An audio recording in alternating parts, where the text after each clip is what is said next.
Hi, Alita here with WTI. I want to show you one of my favorite things in my garden, and that is my hummingbird feeder. I love this. This is a really unique hummingbird feeder.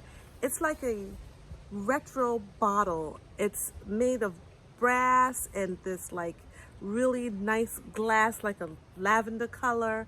It has all of the handles are like, I've had it for a very long time, so the handles are rustic.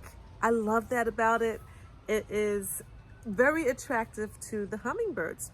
So all I do is just fill it up with really sweet nectar that they love, and they come and they drink the nectar out of the little flowers. I love it. It's so easy to use. The bottle screws off easily from the bottom part, which holds all the nectar, and then you fill it with your nectar and you hang it and you watch all of the hummingbirds come and drink the nectar. If you are a person that loves to have butterflies and birds and just love nature outside, this is a really attractive hummingbird feeder. I love it. I highly recommend it, and that is my point of view.